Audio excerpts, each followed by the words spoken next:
And Dan? Is Dan, who else is? Wait a second, maybe we don't have a quorum.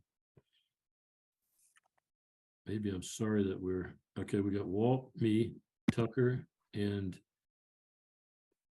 we don't have Dan Knutson, huh? Okay, so we don't have a quorum. Just reverse everything I just said. And we're gonna have to come back and approve the minutes again once we get a quorum. Okay, so moving through the agenda, next item is communications, and I sent the letter of appreciation for our meeting with the Cub Scouts to all of the commissioners. Dan Lebowski, who's the den leader, expressed his appreciation for the information that we shared with the Cubs last meeting. And he said that they got a lot out of it. They continued the discussion after the meeting ended. And I think we fulfilled what they were looking for. So that is something that we've done. We did it also last year and received a letter of appreciation from the previous den leader. So I think it's something that's good for the kids to learn. There were fewer this time around, only 4 or 5 kids participated. I don't know if they did go back to their parents and ask them to share their electricity bill or whatever to get a little, backup information, but whatever. Okay, old business. Dave Gavin is not on, correct? No Dave Gavin. Rich, just really quickly, if you wanted to go backwards, Dan Knutson is signed on now, and you can kind of start from the top of the order and take care of your. So now we have a quorum. I announced a quorum just about 3 or 4 minutes ago, incorrectly announced it, but now we do have a quorum. We can approve the minutes of the last meeting. Dan Knutson, do you have any comments on those minutes? Because we went ahead and approved them. No. Okay, so we had a motion from Tucker and a second from Walt Gajewski, and there was no further discussion. So all in favor of approving the minutes from the last meeting as written? Aye. Yeah. Great, thank you very much. So yeah, no Dave Gavin, so we can't talk about old business 6A unless Dan Bombaro has anything to say about that. Do you, Dan? Tim White had made a request to consider the feasibility of ground source heat pumps at the Cheshire Pool. And so Dave Gavin was going to undertake that little investigation, but he isn't here to report on it. Item 6B, benchmarking, is a Chris Smith item. Chris is in I don't know, he said Williamsburg, so he's on vacation, so he's not going to be here to report on that. Or the next item, which is the outreach advertisement that he was going to put together. So anyway, item 6C3, presentation to RTC. That's something that Tucker approached me with after the last meeting. And I don't know if you want to talk with the group about that, Tucker, or not, but I know that there was a request from Tucker. Somebody knew from RTC that there was an Eversource employee on our position. I contacted Ryan O'Grady and asked him to contact you, Tucker. So between Ryan. I haven't heard anything from Ryan. What's that? I haven't heard a thing from Ryan. So is there some other source? I'm Ryan here. Sorry. I dropped the ball on that. I apologize. I forgot. Do you have a time you want to meet up, George, or talk about that? Yeah, sure. Well, we can arrange something later in the week. Are you available? Okay. I'm available most nights this week and next week. Yes. All right. Good. I'll give you a call. All right. Do you have my number? Well, you're in the book, I think, as far as everyone in the commission is in. Okay, cool. All right. Yeah, I apologize. My fault. I'm very sorry about that. It's very hectic with the kids' sports and work and stuff. Sorry. Yeah, well, so, it's just to be clear, you think you would be interested then in delivering some type of information to the RTC about energy. And it's Sure. neat. I mean, that's the whole point of our commission here, isn't it?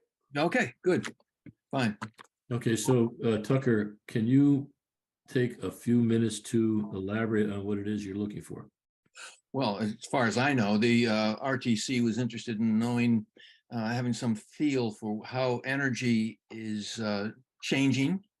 The current needs are certainly becoming more prevalent as far as cost, and I think that's basically where they're headed. They didn't explain exactly all of the issues, but I'm sure Ryan will bring some up. We'll talk them over.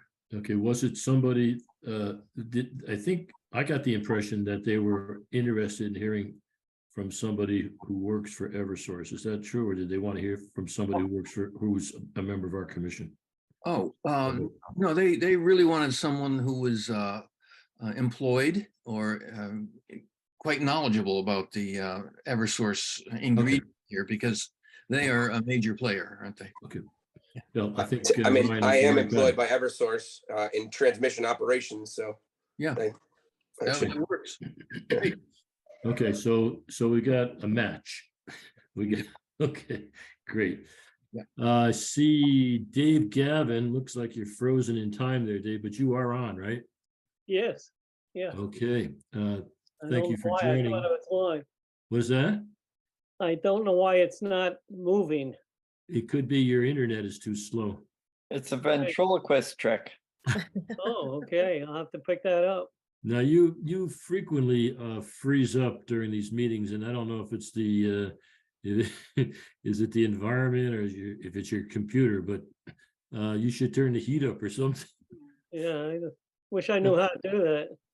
Okay, well, let me ask you, since we skipped over the old business that you I think are working on, but you can correct me if I'm wrong. Item 6A is the feasibility of geothermal heating and cooling at Cheshire Community Pool. I thought you had agreed to take a look at that or do a little investigation. I have been looking at it. I haven't had much success, really. I found that there's a zillion references for geothermal and heat pumps for new schools and stuff like that. But as far as pools, the only thing I could find for large pools is geothermal sources from water driven or natural geothermal. I can't seem to find ground source geothermal for large pools. I've contacted Jim Seema. I haven't heard back from him.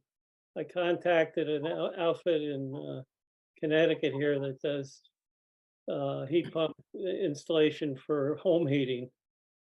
Haven't heard back from them. And really, it just doesn't pop right up for ground source, and which I think we would need. I mean, I guess we could go for air source heat pump. We don't have any natural water supplies in the area, rivers or large ponds or lakes. Okay, well, I think we would be looking at primarily and maybe only wells drilled out in the park somewhere to provide groundwater, and you have to take the water out and put it back in and into the ground, and that would be I think that's the only practical and economic thing to do, but I don't even sure what the economics are. That's part of that's what the feasibility word really means. I mean, besides the technical availability of heat, what's the cost? It doesn't make any sense to even pursue it. Right. I mean, and, obviously, ground source heat pumps are used all over the country, maybe all over the world, but all I know is the country. And I don't know. I mean, it's certainly there's a heat sink. That's the pool. Pool does require hot water year round, so there's a place for the heat to go, pretty much 24/7. I mean, it could be used, obviously. So whatever. So well, that's what I've been. But people are indeed using ground source for pools, for smaller pools, and most of them are horizontal, not deep well ones where Okay. they put down 8 feet, scrape it, and put a bed down. And Right. right, and extract from there. But Right. as far as ground source for large municipal type pools, the only thing I've been finding is ones that are connected to a lake or a river or okay. are naturally geothermal. Okay, well, keep in mind that we don't necessarily need to heat the entire pool. You know, some supplemental heat might be good enough. Right. I You know, mean, that's that even makes sense that's what too. the cogen unit is doing, is providing, it doesn't provide all the electricity all the time, it provides some of the electricity most of the time. Another thing I wanted to look at, Rich, is and Tim White mentioned this a year or so ago too. You know, if we put another uh, uh, unit in, matching one we have, a 35 kilowatt, that would essentially take us off the electrical grid completely. And we would be, of course, using natural gas, which is also going up, but we get about a 15% discount on natural gas that goes to the CHP unit. Okay, So I well, mean, you can if look at there's any that. value to keep going completely off the electric grid, which Yeah. means you don't pay the larger portion of the bill now, which is the Eversource, not the source of the natural gas. Well, you can have Aegis or another company like Aegis provide a scoping Proposal. study and Yeah. see what it, you know, because obviously it's going to depend on economics. I mean, that existing unit probably what, 200,000 or something? Do It's you about recall? 170 plus 10,000 a year Yeah, maintenance. yeah. So I mean, they'd have to, I mean, Dan Bombaro there, he's the capital projects manager, but you could work with Dan. I mean, obviously, I That's don't what know I what the plan on process is. doing. There's two outfits that are pretty good at that, Aegis, and there's one in Branford, Connecticut that does a lot of that also. And I'll just ask them, hey, you know, just give us an estimate about, you know, the current unit's operating just fine now. Somehow they corrected all those problems that we were having. We owe some appreciation to Dan Bombaro for his involvement. Now, I don't know if he deserves all the credit, but certainly some of it anyway. I'd Yeah. almost say the verdict is still out on how fixed it is, but you know, we'll take the victory as long or short as it lasts. Okay, Yeah, the winter heating season's upon us. But I mean, if that is the case, you know, the project will pay off you know, in about 4 years, 4 to 5 years. okay. It Well, won't pay off that quick if it's not operating at about 95%. okay, so what's the process, Dan Bombaro, to apply for a capital budget? Or what kind of information do you need? Forms to be filled out? What Well, kind of at the justification? point, I mean, at the point of, obviously, the commission would support or recommend to the council that we'd go the route of employing another one of these systems in place. At the time of the capital budget, you know, be a recommendation made to the council. In that we would have to have, you know, the project in hand, the cost of the anticipated cost of the project to present to them with the concept. What's the timing for the next capital budget? I'd have to look at how they're managing it. Last year, it was later in the year, May, June, that they really got into the capital side of it, but it depends on how they decide to structure it this year. Okay, so there is some time to put together a proposal, Dave Gavin. You know, you can contact Aegis or whoever else and ask them to come in, you know, scope out the you know, the work effort or the details and put together a proposal, and we could start looking at that. And you know, if the next time, if the timetable is next spring or early summer, we certainly have enough time to put something together. Yeah, But you in the know, meantime, though, we really should bear down on the feasibility study for the heat pump idea for the pool. yeah, I mean, my last contact with Jim Seema, who's in the well drilling business, and basically those are the contact companies. It was, you know, yeah, it's ground source is a good idea for initial capital projects, like i.e. new schools. And I can't see it as really moving forward with either of these two new schools without some kind of heat pump technology involved. Okay, well, that's something we can talk about a little bit towards the end of the meeting, because now we can talk about it. The wraps are off. So, anyway, okay, so, and I think Walt Gajewski may want to take the lead on that discussion, but anyway, let's move along to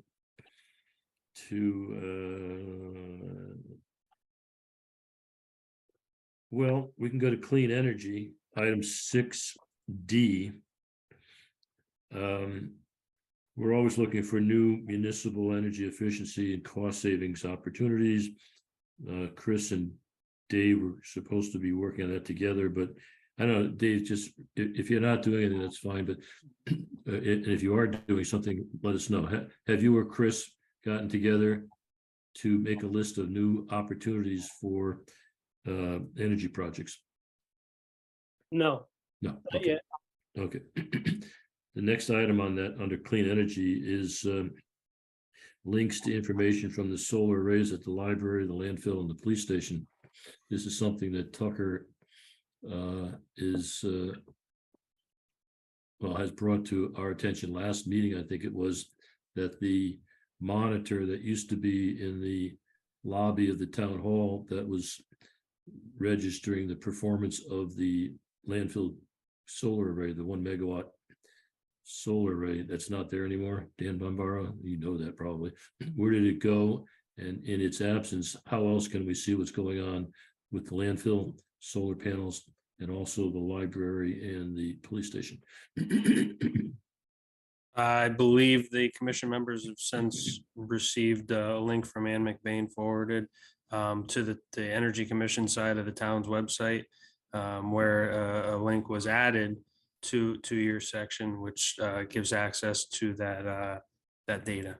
There was never, to my understanding, any collection of the data from the solar array, the small solar array that used to be on the library. It's my understanding that at the point the roof was replaced some time ago, that array actually was removed. I can't speak to the history there, but that was something that I came across recently.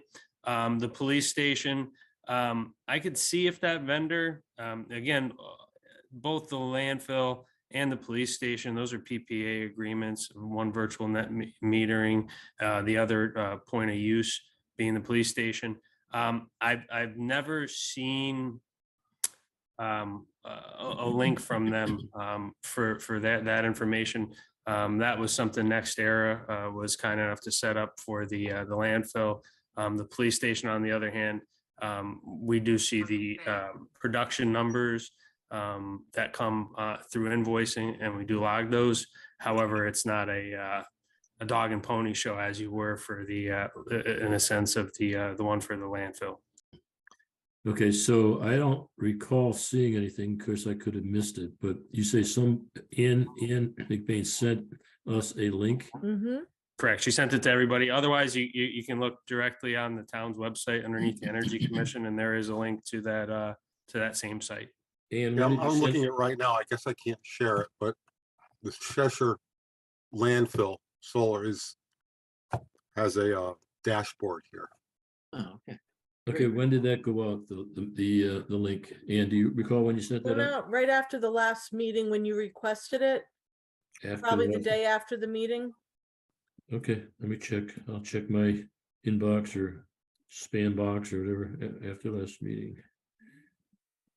Okay, so Tucker, sounds like you've got some of what you asked for. Yeah, that's great. Can you see it? Oh, no, Oh, I'll look into it. I mean, if we had a link here, we'll yeah. access it. Okay, and then the police station, Dan, can we somehow get a link to that, or who do we talk, well, let me get back up. Well, again, that was something that NextEra, they produced for the town. I don't think it was something they were contractually obligated to do. I think it was something they did as a courtesy to the town. Again, Green Skies, I believe, is the proprietor for the installation. at the police department.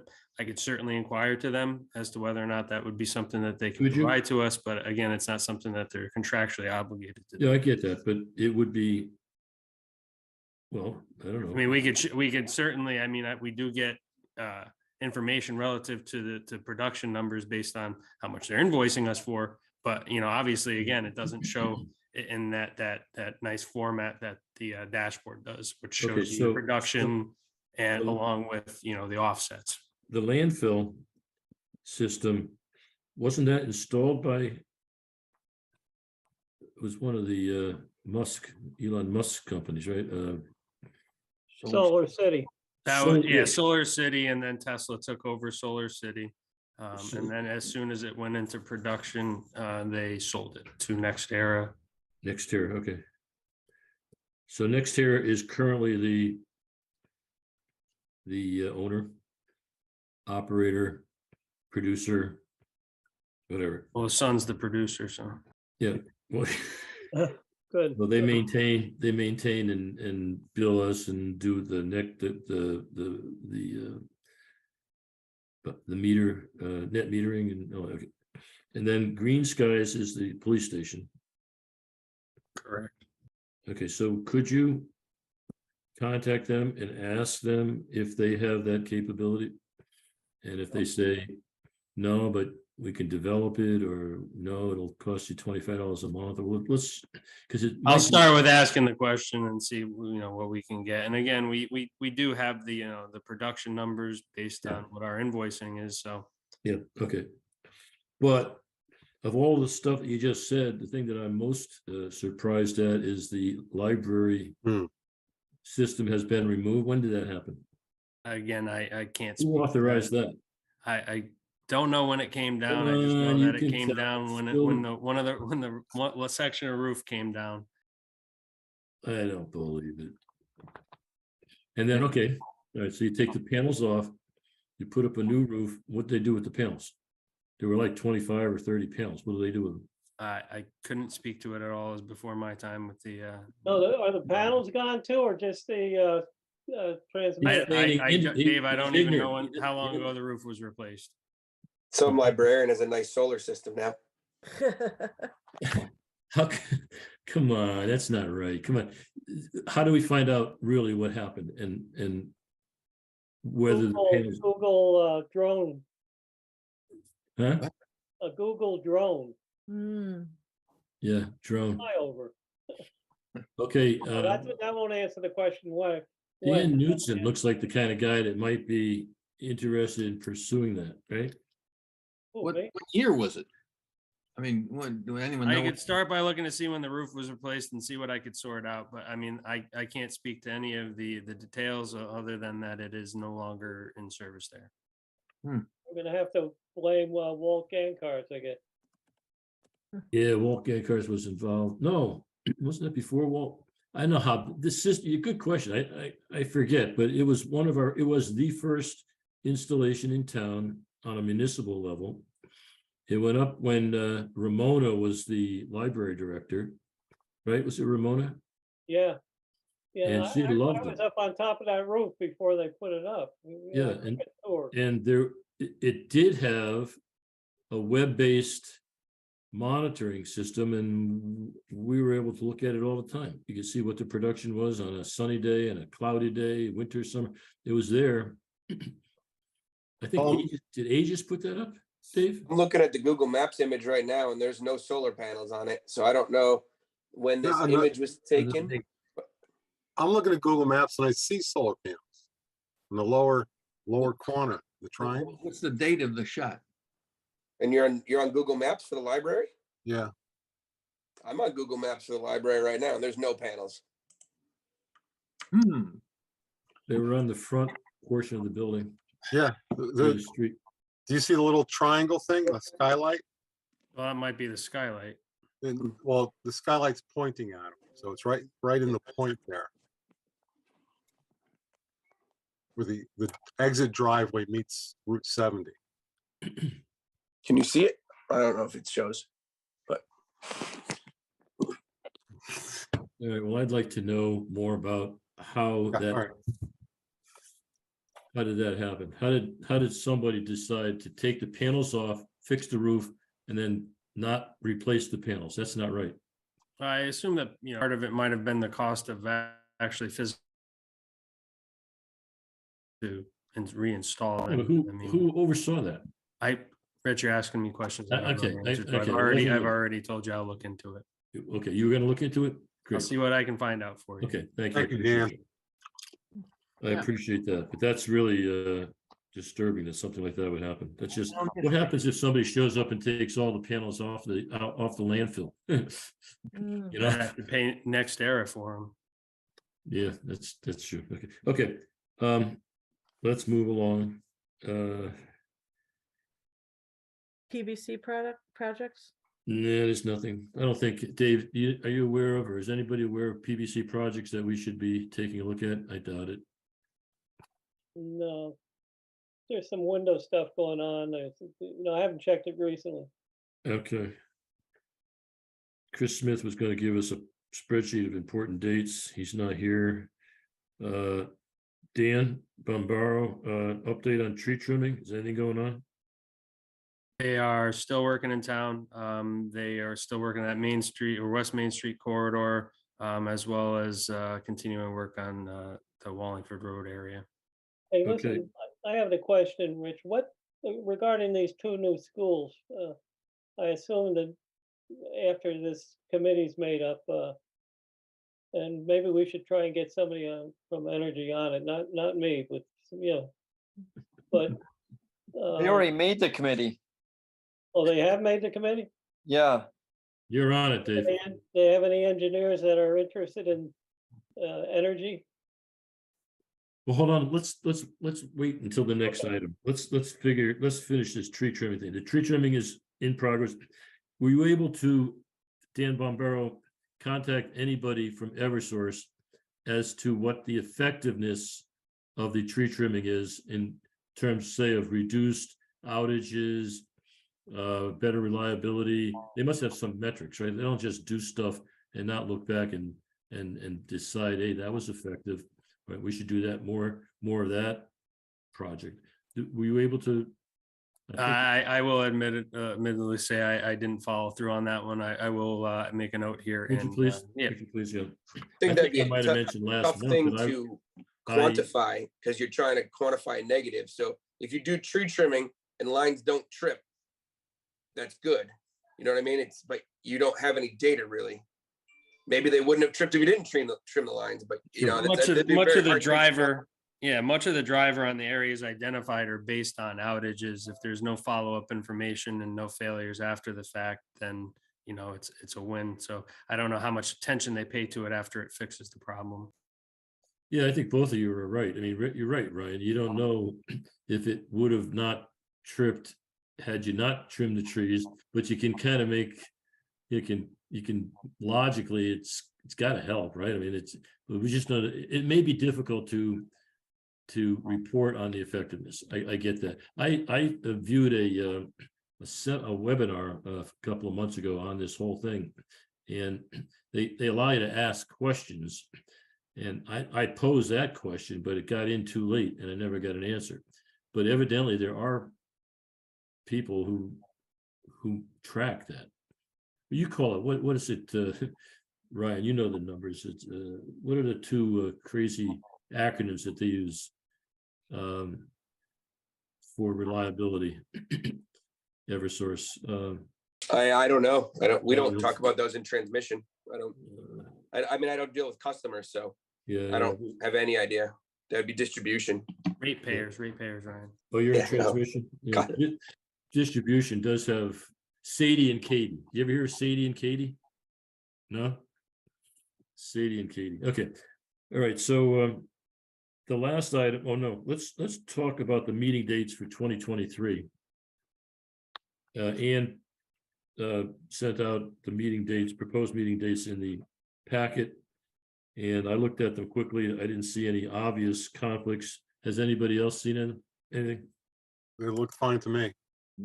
Okay, so let's say that they're all fine, and let's have a motion to accept them as delineated in that attachment. Somebody want to do that? Sure. Move to accept. Okay, is there a second? second, No further discussion, all in favor? Aye. And then last and but not least, I guess, Walt Gajewski. I don't know, Walt, if you want, yes, you want to leave there? Oh, you. Yeah, and the school modernization. Yeah, school modernization. Yeah, so I had sent in a short bio to volunteer for that select committee. And I don't think I got on it. I've heard I'm not on it, but they did have I believe they had a select committee meeting and they picked 7 people to be on it. I quickly listened to the YouTube video. I didn't recognize any names, so I don't know what their skill sets are. But I cannot find any written minutes of those meetings. Maybe I'm not looking in the right spot, but you think there'd be a list of people who applied to be on it, and the people who were accepted. I mean, as a minimum, right? I would think that would be something, but I'd love to know where I could find that, if anybody would know. I would contact Noelle in the town manager's office and ask her. Noel, N-O. Her name is Noelle Shepherd. Who's she? She's an admin in the town manager's office and works for Sean and Arnett. Okay, And she takes a lot of the minutes for them. Okay, what's her last name? It's Shepherd. Shepherd. Okay. Mhm. Okay, thank you for that. Yeah, so you can contact her, but it could be too early. I don't know if they've had any official meetings or not, but yeah, I would just like to see what type of people are on it. Are they all engineers? Are they all teachers? Are they no, all it's more priests, diverse. I think rabbis? there or might, what? it's diverse. There might be an educator, an administrator, an architect, and then it's Mm. when they were looking for applicants, they were looking for a kind of a wide array of various skill sets. and who is they? The town council and the Board of Education. They had a selection committee that I don't know how it worked really. I don't know. Well, anyway, to get beyond that particular, there's other things that Walt, you wanted to kind of bring to the forum. Yeah, and I think the biggest thing is, it's about, I'm thinking that the Energy Commission could be beneficial to the town to review the plans and the specs. I'm hoping that they're building an envelope that's substantially better than the code. I'd like to review the selection of mechanicals and ventilation scenarios and all that stuff. I do have quite a bit of skills doing that on multifamily high rise. Not commercial schools, but every high rise had a lobby area with commercial equipment in it, so I'm somewhat familiar. So I'd like to see the Energy Commission. I think we could help out if we're allowed to get to the plans and stay in touch with that. I think you really want to get the input as to how energy efficient you want these buildings in soon in the discussion, as opposed to getting to the scenario where they show us the plans and say, this is it, this is what we're building. Then it's too late to modify them. It's Right, important well- to realize when you're trying to build an energy efficient structure, you have to bake the energy efficient into it. You can't just put it on its frost. You can't build a poorly insulated leaky shell and put solar on it. I mean, that's not the way it's done. You really got to design the building to be energy efficient. I think I read somewhere that to get this government money, it had to be achieve a LEED's bronze certificate, but I'm not even sure of that. So I really don't know anything. I've just heard some things. So Yeah, I think you're right there. And another way of thinking about it is proactive versus reactive. And we as a commission, which serves the town of Cheshire, municipal primarily, but also commercial, industrial, and residential, we should be putting together our want list or wish list. Not so much a wish list, but our suggestions, recommendations up front.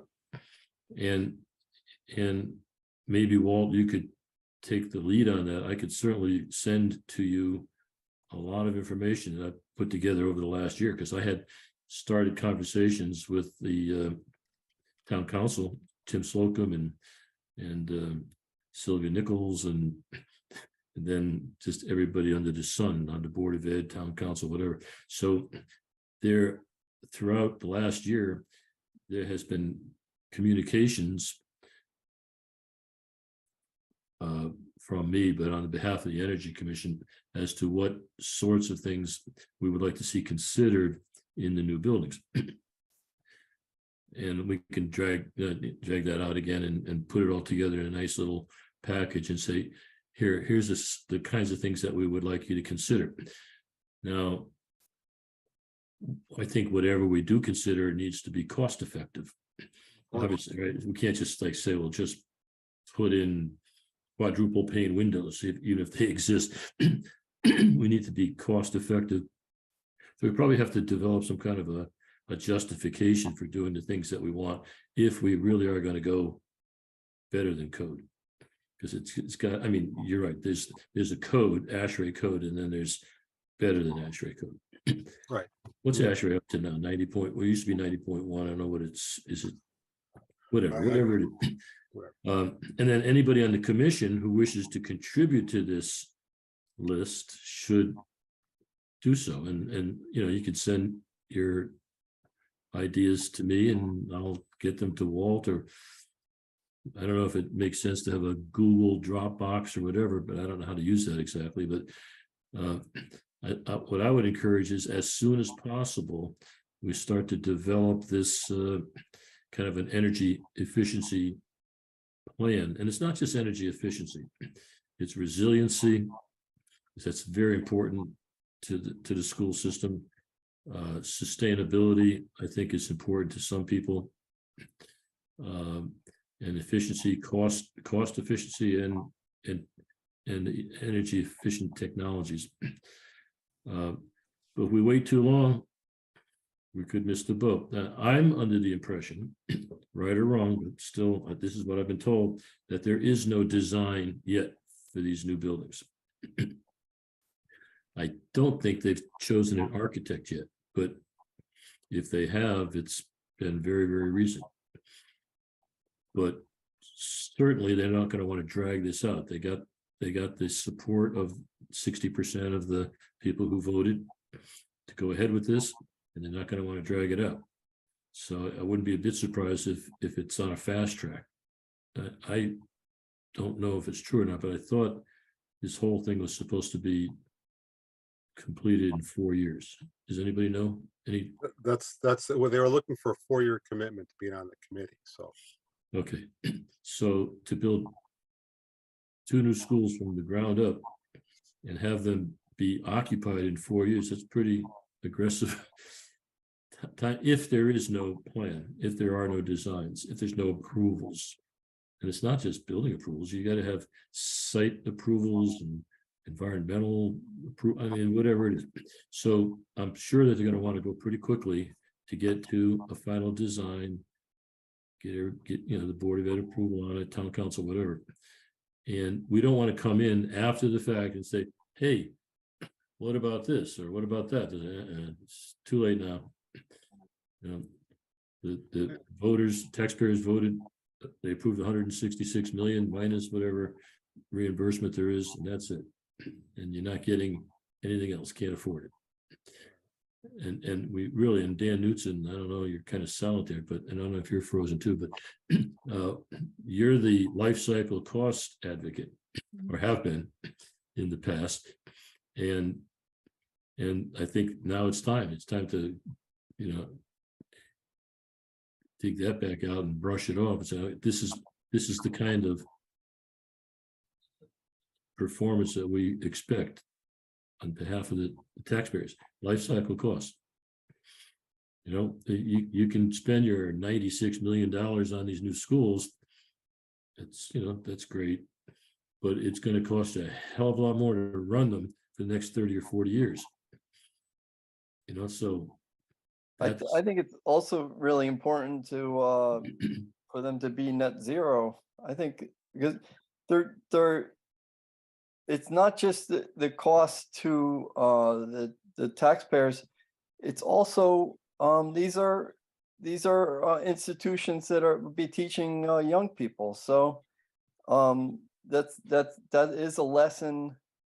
If they can learn about, you know, the amount of energy the building's making, different ways to conserve energy, which in net zero, it does a holistic approach of trying to conserve as much as they can in all different ways. That could, you know, teach people a lot of lessons, or teach Yeah. students a lot of lessons. it sets a good example, obviously. The adults, if you will, in the room are setting an example for the younger members of our community on efficiency, productivity, cost consciousness, or whatever. Now, there may be a lot of reasons why you'd want to have an energy efficient school, a building, not just a school, a building. You, I think, are an advocate for the environmental attributes and there, but you know, I was thinking earlier, independence. I know we didn't put it on the agenda, but this winter, I'm reading that the average residential bill, electric bill, could go up $80 a month. And I also read that it has something to do with Russia attacking Ukraine. Now, then that would affect the gas bill. So I'm thinking, how is that? Do we get gas from Ukraine? No. Why would world unrest cause energy Because prices in the gas Northeast? supplies that would come to us normally are going to be diverted to Europe, and Europe is paying an obscene amount because they have no supplies without Russia. So stuff that would come here and help be an extra supply for our whatever we have, we're not going to get. It's called That's a great explanation. supplies being fungible. They can be distributed in many different places, and it depends on how much you want to pay. Then, you know, supply and demand. Yeah, And we produce in this country, we produce more oil than we use, but that doesn't mean that our oil prices aren't affected by world oil prices. yeah. And it would help to continue to look for those resources. We have a great abundance of them, according to my reading, and we ought to be using them. And we ought to be able to distribute them between states. We can't a gas pipeline between the largest gas deposit in the world, Utica and the Marcellus. We can't get a pipeline across New York State to the Northeast. So we're dealing with politicians making decisions that engineers should be making. And therein lies the crux of the matter. Yeah. Yeah. What about those shale gas reserves? I mean, not reserves, but shale gas production facilities. I thought we had more gas than the universe. And all of a sudden now we don't have enough gas. Oh, we have tremendous quantities of reserves. So then why is it that I can tell you that in New England, we have no capacity. With the two main pipelines that come in are at maximum capacity. When we want to add new pipelines, they're always turned down. Right. So that we bring in gas from the two pipelines that come up from the south. We bring in from ships in Boston Harbor. There's a special thing that can take LNG from ships, and it sucks it down out of them. But you can only put so many ships through that so much. So that's the three ways we get our gas up into the Northeast, and we won't build any more pipelines. Right. So without that, the price will never go down because the demand is only going up and the supply is maxed. Right, but the supply isn't the problem, it's the distribution. It's the True. delivery of the gas to where it's being demanded, right? Well, yeah, I mean, in my opinion, since we've had a change in administrations from day one, it was never to increase the amount of oil and gas available to the American public.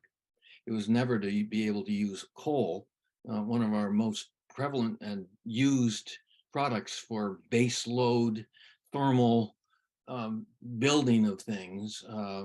No, this administration looks askance at all of that. Yeah, they actually care about the air we breathe. It's funny. You know, there's many ways to, and we employ those ways to clean and scrub coal and oil and gas. There's no Actually, clean coal. certainly We there. need more nuclear. That's the answer. More For sure. nuclear. We need more nuclear. We need a lot of forward-thinking people, but we have a number of people who want to look. Okay, as- let's not get, yeah, okay, we could go around and around on the politics we of this, and I agree, Tucker, I agree, because I know that there are roadblocks to putting in new pipelines and being able to supply more natural gas to Connecticut. I know that. Yeah. But I don't know how you break that down. It's politics. If Yeah, it's you- politics. be able to- But all I'm saying, and we can't continue to talk about this too much longer, except that there's gonna be a wicked shock. Yes, it from is. this. Whoever's not paying attention is gonna be like, what the hell's going on? And so that's part of what we're doing. We're alerting our constituents that there's going to be a shortage of energy, and as a result, the prices are gonna go through the roof. And there's nothing that we are gonna be able to do about it short term. Now, I think the reason I started to talk about this, Mhm. if you have solar, wind, some other sustainable energy supply, then you're less dependent on. Now, we're not gonna be able to completely replace nuclear and gas and oil and coal, for example, with photovoltaics, not for a really long time, unless somebody comes up with some other brainstorm like Mhm. tidal or whatever. Yeah. But it's probably is a good idea to start those developments, those new technologies. Yeah. And I think one of the main advantages, and it's not environmental necessarily, it's self-sufficiency. You don't have to put up with foreign governments and global artificial supply short. You become what's the That's word? been an argument for a long time, but we produce more oil than we need in this country. Self-reliant. Hmm? Self-reliant. Self-reliance, yes, yeah, right. But can I ask if there's anything left to this meeting? I think we're going. All right, Motion to I would- adjourn. I would like to move to adjourn. Okay, and is there a second? Second. Great, all in favor?